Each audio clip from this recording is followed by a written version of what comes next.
फजलदीन, जी बेगम साहिबा। 1 मिनट अंदर आओ। जी हाजिर होता हूँ।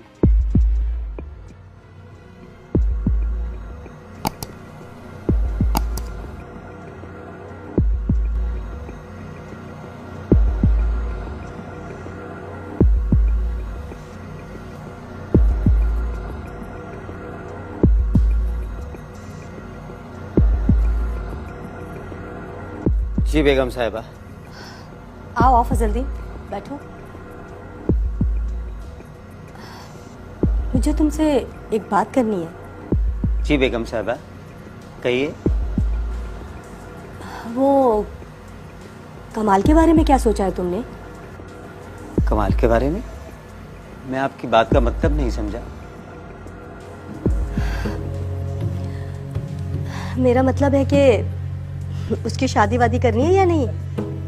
अभी उसकी उम्र ही क्या है, 20-22 साल का तो है बेगम साहिबा। वो तो ठीक है, लेकिन तुम लोग तो छोटी उम्र में ही शादी कर देते हो ना? जी हाँ, कर तो देते हैं, पर क्या? वो पहले अपना बोझ उठाने के काबिल तो हो जाए। कैसी बातें कर रहा हो? मैं उसे तनख्वाह देती हूँ, और वो भी बाकायदगी से। आपकी बात सही है बेगम साहिबा, लेकिन उस तनख्वाह में उसका गुजारा नहीं होता तो आने वाली को भला कहाँ से खिलाएगा? शायद फजलू तुमने सुना नहीं है, बड़े बूढ़े कहते हैं कि आने वाली अपना खुद नसीब लेकर आती है। ठीक कहती हैं आप, लेकिन मुझे अभी 2-4 साल तो चाहिए ना। अरे भाई, ये सब खुदा पर छोड़ दो। पर मैडम जी। देखो फजलू, मैं तुम्हें अपना समझती हूँ, इसीलिए तुमसे कह रही हूँ। वो तो आपकी मेहरबानी है जी, वरना हम जैसे लोगों के बारे में कौन सोचता है बेगम साहिबा। देखो फजलू, मैं तुम लोगों को अपने घर का फर्ज समझती हूँ और तुम लोगों का बड़ा ख्याल रखती हूँ। मैंने कमाल के लिए गजाला को पसंद किया है। बेगम साहिबा, वो जरीना की बेटी? हाँ, क्यों? तुम्हें कोई एतराज है क्या? जी जी नहीं बेगम साहिबा। अरे, मैंने जरीना से बात कर ली है, उसे कोई एतराज नहीं है। जब उसे कोई एतराज नहीं है तो तुम क्यों हिचकिचा रहे हो? ठीक है बेगम साहिबा, मैं सोचूंगा। अच्छा ठीक है, तुम जाओ अपना काम करो। ठीक है जी। बेगम साहिबा मजमूई तौर पर बहुत अच्छी औरत थी। उन्होंने मेरे अलावा मेरे बेटे कमाल को भी अपने घर के काम के लिए रखा हुआ। मेरे अलावा और मेरे बेटे के अलावा वहाँ जरीना भी काम किया करती थी, और कभी कभी जरीना की बेटी भी वहाँ आकर काम किया करती थी। न जाने क्यों मेरी जरीना से नहीं बनती थी, क्योंकि मैं एक माली था और वो बेगम साहिबा की ख़ास नौकरानी।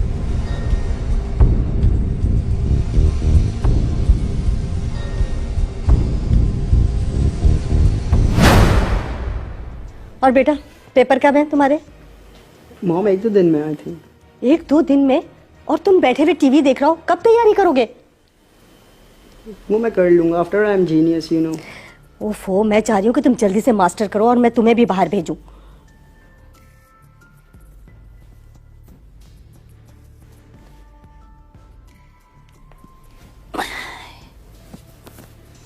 जी बेगम साहिबा, आपने बात करी?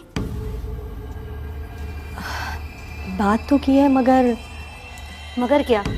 मुझे तो पता है वो कभी भी नहीं मानेगा। वो इतनी आसानी से नहीं मानेगा, लेकिन उसको मानना पड़ेगा। लेकिन बेगम साहिबा, आप खुद सोचें ना, मैं क्या करूं? तुम हिम्मत से काम लो जरीना, गजाला तुम्हारी नहीं मेरी भी जिम्मेदारी है। वो तो ठीक है बेगम साहिबा, लेकिन देखो जरीना, मैं कोशिश कर रही हूँ, लेकिन मेरे आसरे पे मत रहना। तुम अपने खानदान में भी तो कहीं हाथ पांव मारो। मैं 1000 कोशिशें कर चुकी हूँ बेगम साहिबा, बस ऊपर अल्लाह का सहारा, नीचे बेगम साहिबा आप हैं बस। हौसला रखो जरीना, कोशिश तो कर रही हूँ मैं, और मैं भी जानती हूँ कि एक माँ के दिल पे क्या गुजर रही होती है।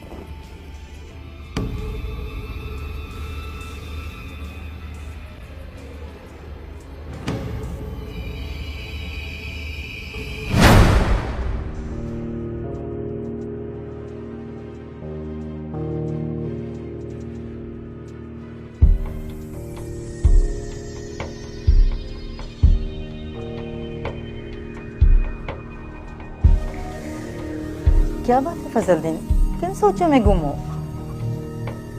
वक्त भरी आज फिर बेगम साहिबा ने मुझसे कमाल की शादी की बात की तो इन्हें क्या जल्दी है? ये तो मुझे नहीं पता, लेकिन मेरा अंदाजा है वक्त भरी कि वो कमाल को अपने बच्चों की तरह ही समझती हैं। हाँ, हमने भी तो पूरी जिंदगी उनकी खिदमत की है ना। अरे तो कौन सी मुफ्त की है?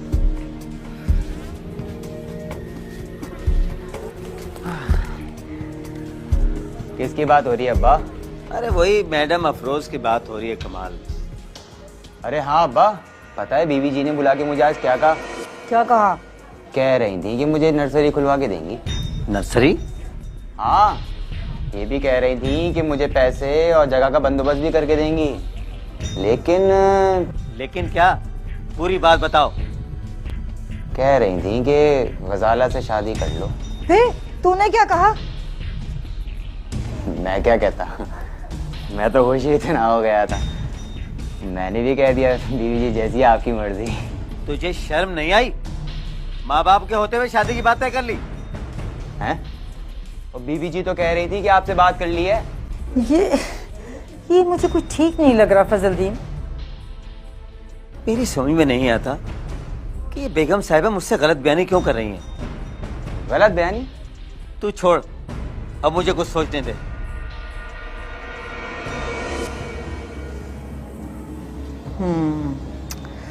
अगर हम हामी भर लें तो इसमें बुराई क्या है? अरे तुम नहीं जानती उन लोगों को, मैं अच्छी तरह जानता हूँ, बड़े करीब से देखा है मैंने उन्हें। तो तू अब क्या करेगा? खामोश हो जा वक्त भरी, मैं पहले ही बहुत परेशान हूँ, अब मुझे कुछ सोचने दे, अल्लाह बेहतर करेगा। कमाल ने अपनी अकल के मुताबिक बेगम साहिबा के सामने हाँ भर ली थी और हमारे लिए मुश्किलात पैदा कर दी थी, क्योंकि बेगम साहिबा ये कहा करती थी कि जब तुम्हारे बेटे को कोई एतराज़ नहीं है तो तुम्हें क्यों एतराज़ है। आखिर मैं उन्हें कैसे बताता कि मुझे क्या एतराज़ है। मैंने सोच लिया था कि बेगम साहिबा से एक बार बात ज़रूर करूँगा, लेकिन बेगम साहिबा ने उससे पहले ही मुझसे बात कर ली। फजलदीन, फजलदीन, जी बेगम साहिबा। इधर आओ।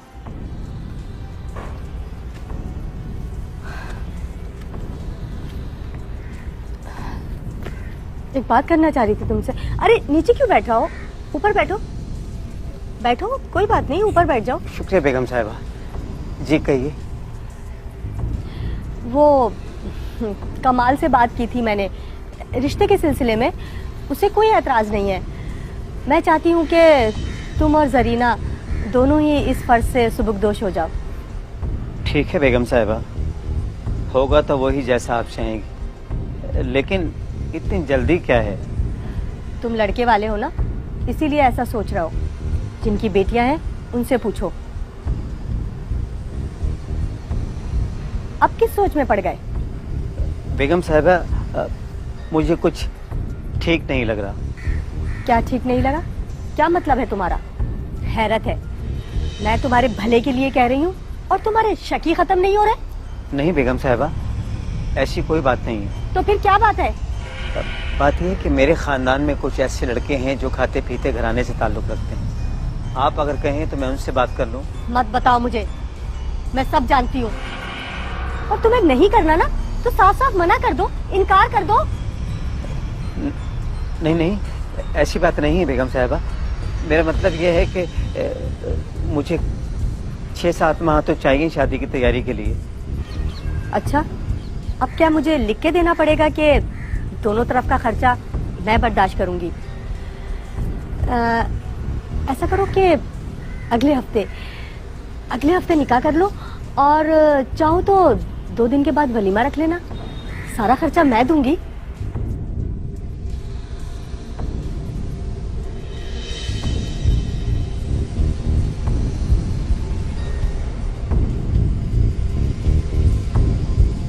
बेगम साहिबा कुछ इस अंदाज से मुझसे बात करती थी कि मैं लाजवाब हो जाया करता था, लेकिन मैं इस शादी के लिए दिल से तैयार नहीं था।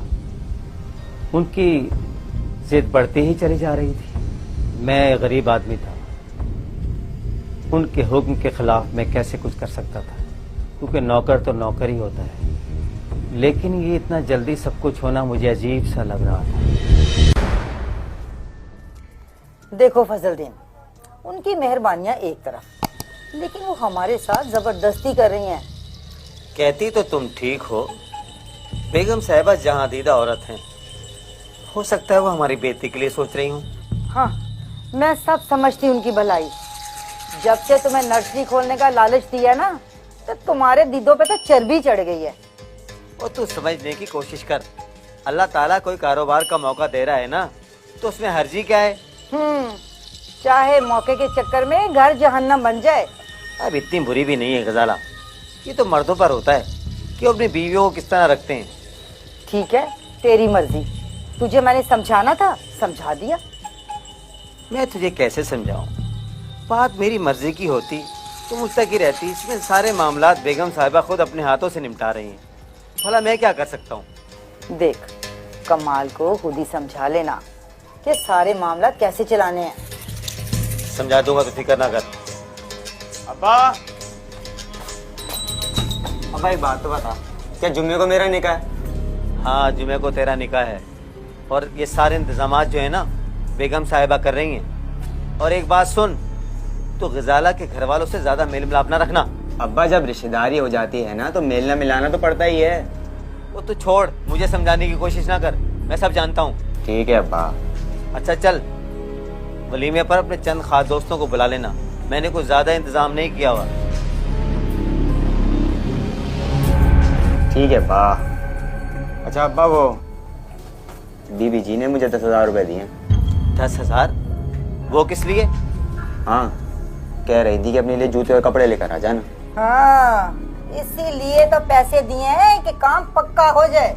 ओ, अब शिकवे शिकवायत छोड़ दे भाई, अब सोच के करना क्या है। मैं जा रहा हूँ आराम करने। एक हफ्ता कैसे गुजर गया मुझे पता ही नहीं चला।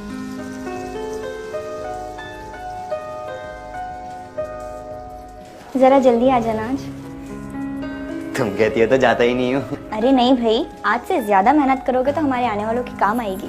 हाँ, ये तो है, पर पता है क्या, मेरी बड़ी ख्वाहिश है कि मेरा बेटा।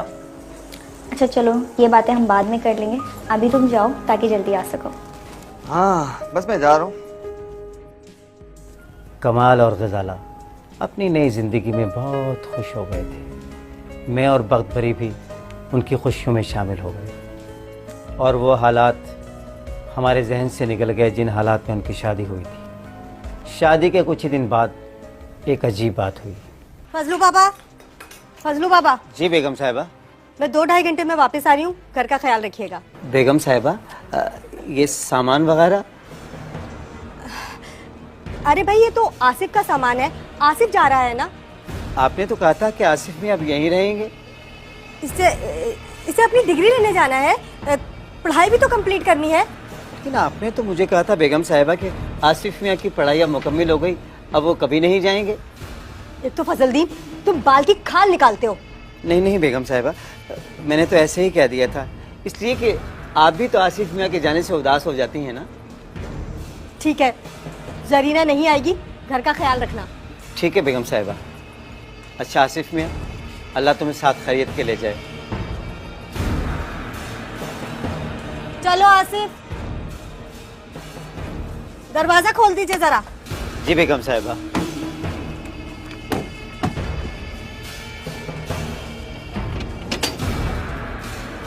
मुझे बड़ी हैरत हो रही थी कि आसिफ साहब की गैर मौजूदगी में बेगम साहिबा बहुत उदास और परेशान हो जाया करती थी। वो आला तालीम के लिए पिछले 8 साल से बरतानिया में मुकीम थे, और जब वो छुट्टी पर आते तो घर में ईद का सा समा हो जाया करता था। और जब वो वापस जाते तो ऐसा लगता था कि इस घर में खुशियाँ चंद दिनों के लिए आई। लेकिन वो आज कितने आराम से कह रही थी कि आसिफ साहब आज वापस जा रहे हैं। वक्त कितनी तेज़ी से गुजर गया और मेरे जहन से ये वाक़या भी निकल गया। ज़िंदगी के हालात मामूल के मुताबिक चल रहे थे। वक्त भरी का गुस्सा भी उन दोनों को खुश देखते हुए ख़त्म हो गया था। उसने भी दिल से गजाला को कबूल कर लिया था। मुबारक हो फजलदीन, मुबारक हो। खैर मुबारक भाई, खैर मुबारक। पूछोगे नहीं किस चीज की मुबारक है? तो पहलियां क्यों बुझवा रही हो, बता भी दो। तुम दादा बनने वाले हो। क्या? हाँ वाकई। या अल्लाह तेरा शुक्र है, तेरी मेहरबानी।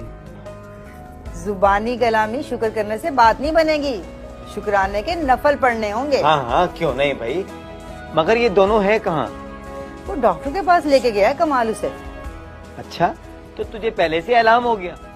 मेरे लिए भी ये खबर एक नई जिंदगी बनकर मुझको मिली, क्योंकि हर माँ बाप की ख्वाहिश होती है कि वो अपनी औलाद के औलाद को खिलाएं, और ये ख्वाहिश शायद फितरी ख्वाहिश है। मैंने भी न जाने क्या क्या ख्वाब देखना शुरू कर दिए थे। कमाल ने भी मेरी नसीहत पे अमल किया हुआ था, और उसने अपने ससुराल वालों से मिलना जुलना कम रखा था। इसी बात ने मुझे और भी मुतमईन कर दिया था। मैं और वक्त भरी इसी इंतज़ार में थे कि अल्लाह पाक कब गजाला की गोद हरी करेगा। काफी दिनों से मैं गजाला की हालत का अंदाजा कर रही थी और कमाल को बोल भी रही थी कि उसे डॉक्टर के पास ले जा, लेकिन वो सुनता ही नहीं था। लेकिन क्या? साथ ही साथ ये बात भी मेरे दिल में घर कर रही थी। गजाला इब्तिदा की तो हामला नहीं लगती थी, मैं शायद उस तरफ तवज्जो भी ना करता, लेकिन वक्त भरी ने मेरी तवज्जो उस तरफ दिलाकर मुझे और उलझन में डाल दिया था। और फिर वही बात कि मैंने दादा बनने की खुशी में तमाम बातों को नज़रअंदाज कर दिया था। मैं और मेरे घर वाले गजाला का बहुत ख्याल किया करते थे, क्योंकि हमारी ज़िंदगी में ये सबसे बड़ी और पहली खुशी थी। लेकिन मुझे क्या पता था कि ये खुशी अपने दामन पे अज़ियतें और तकलीफ़ें लेकर आ रही है।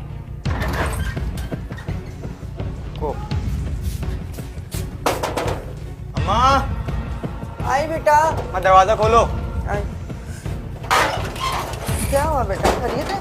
अम्मा वो गजाला है ना, मैं उसको अस्पताल लेकर जा रहा क्यों, क्या हो गया? हूँ। वो बता रही उसको तकलीफ हो रही है। मैं चलूं क्या? नहीं अम्मा, तू कहाँ परेशान होगी, मैं लेकर जा रहा हूँ उसको अस्पताल। हाँ हाँ आओ। क्या हुआ बहू को? क्या बताऊं, आजकल की लड़कियां इतनी नाजुक हैं कि जरा सी तकलीफ बर्दाश्त नहीं होती उनसे। चल हट, मैं देखता हूँ। रुक जाएं, अभी बड़ा वक्त पड़ा है। सिर्फ वो दिखाने के लिए गया डॉक्टर को, अभी आ जाएगा। चलो जैसे तुम्हारी मर्जी।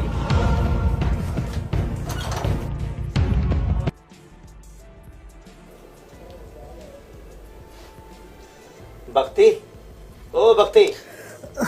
हाँ क्या हुआ? ये कमाल अभी तक वापस नहीं आया। अभी तक नहीं आया? हाँ, मैं पानी पीने गया था, मैंने देखा तो उसका कमरा खाली पड़ा है। अच्छा चलो चलकर देखते हैं। वो तो न जाने कौन से अस्पताल गया होगा। मुझे पता है, मैंने ही बताया था कौन से हॉस्पिटल जाना है, मुझे पता। चलो तुम, चलो चलो। आप गजाला के साथ हैं? जी। मुबारक हो, आपके बेटा हुआ है।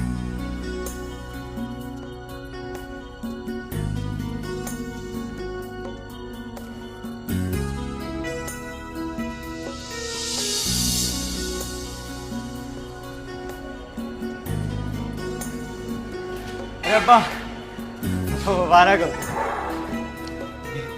मेरा बेटा हुआ है। क्या क्या? ठीक तो है ना वो? हाँ माँ बिल्कुल ठीक है। तुझे कैसे पता? अब्बा कोई अगर ऐसी वैसी बात होती तो डॉक्टर मुझे बताती तो जरूर ना। अब ये बताओ कि हुआ क्या है। बस बस ठीक है, ये बता डॉक्टर का कमरा कहाँ है? वो क्यों अब्बा? जो पूछा ना वो बता बस। इधर है। कमाल की खुशी का कोई ठिकाना ही ना था, जबकि मेरे और वक्त भरी के पैरों से ज़मीन निकल गई थी। अभी शादी को 5 माह 14 दिन ही तो हुए थे, और वो सेहतमंद बच्चे की खुशी मना रहा था। मैं और वक्त भरी पहली फुर्सत में डॉक्टर से मिले।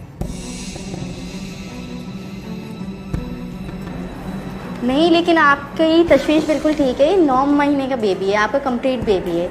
भले शादी को 5 महीने या 4 माह हुए हैं, लेकिन ये बेबी 9 महीने का है। डॉक्टर साहबा, ये नॉर्मल पैदाइश है क्या? जी बिल्कुल, ये नॉर्मल पैदाइश है। अभी मैंने एक फ्रेश अल्ट्रासाउंड करवाया है, इसमें आपको साबित हुआ है कि 9 महीने का है, 39 वीक्स का।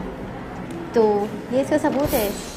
लेकिन डॉक्टर साहबा, भला ये कैसे मुमकिन है? मेरे बेटे की शादी को तो अभी 5 माह 14 दिन हुए हैं।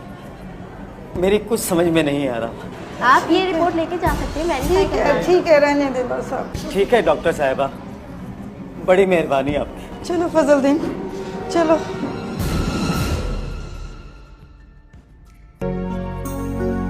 क्या बात है कमाल, तुम्हें खुशी नहीं हुई कि तुम बाप बन गए हो? बकवास बंद कर और खबरदार जो इस गलाजत के ढेर को मेरी औलाद कहा तो। ये तुम क्या कह रहे हो कमाल? मेरा तो दिल करता है तुम दोनों को जान से मार दूं या तो खुदकुशी कर लूं। ये भी तो बताओ तुम इतने खफा क्यों हो रहे हो? तू बदकार है, मुझे पता है किसी और का गुनाह है। कमाल, जबान संभाल कर बात करो। जबान, मैं तेरा दिमाग ठीक कर दूंगा। तूने समझा क्या मुझे? उतार के लिए मेरी बात तो सुनो, मुझे सफाई का एक मौका तो दो। मुझे कुछ नहीं सुनना, सिर्फ मुझे ये बता कि किसका गुनाह मेरे साथ थोप रही है। ये तुम्हारा खून है। झूठ है ये, सिर्फ झूठ है। मैं सच कह रही हूँ, मेरा यकीन करो। तू मर भी जाएगी ना तब भी मैं तेरी बात का यकीन नहीं करूंगा। जब तुमने फैसला कर ही लिया है कि मेरी बात का यकीन नहीं करोगे तो मैं क्या करूँ? जब तक तू सच नहीं बोलेगी ना मैं तेरी किसी बात का एतबार नहीं करूंगा। मैं सच कह रही हूँ। जब तक तू मुझे हकीकत नहीं बताएगी ना मैं इस बच्चे को हाथ लगाऊंगा ना मैं तुझसे बात करूंगा।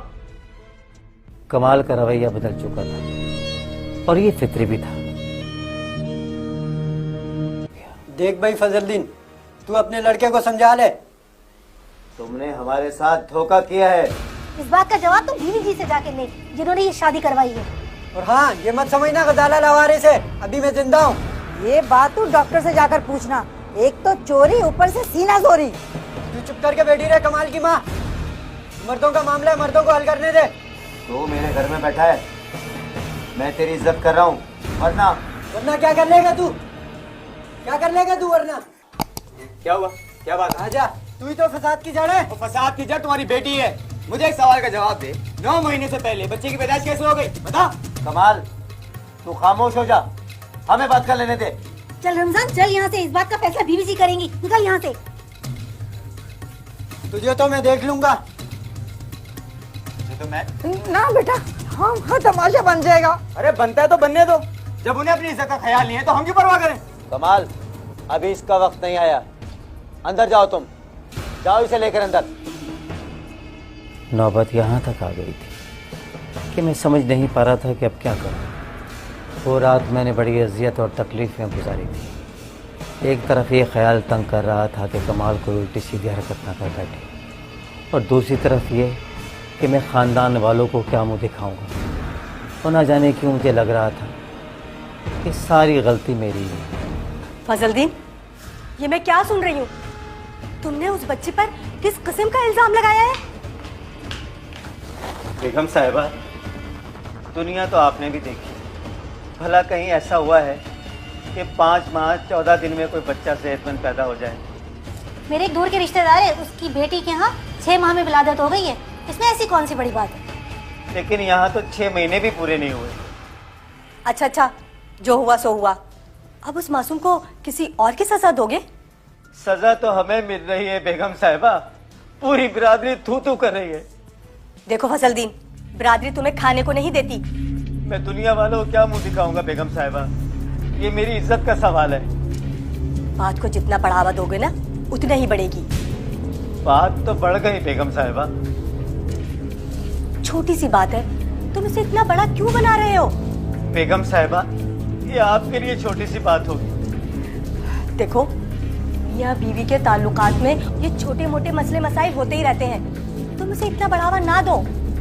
आप कुछ भी कहें बेगम साहिबा, लेकिन आंखों देखी मक्खी नहीं निकली जाती। सोच लो फजलदीन, खामखा तमाशा बनेगा, दुनिया देखेगी, कोर्ट कचहरी के चक्कर अलग लगाने पड़ेंगे तुम्हें। बेगम साहिबा, आप भी इन्हीं की तरफदारी कर रही हैं।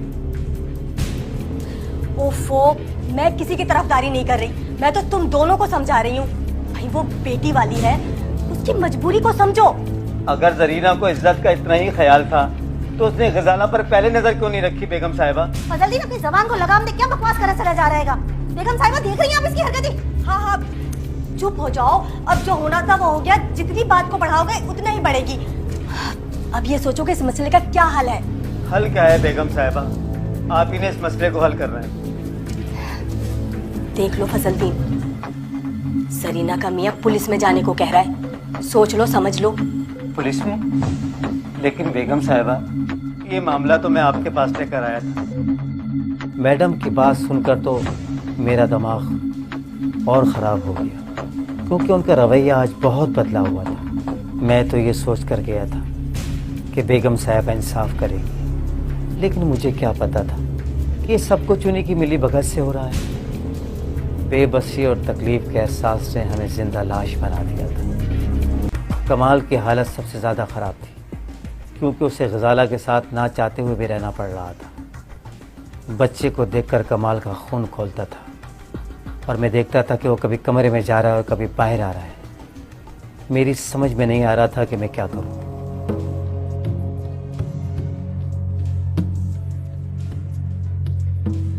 कमाल नहीं जाएगा आज क्या? तुम्हें तो पता है, जो सुबह से निकलता है रात को आता है वो।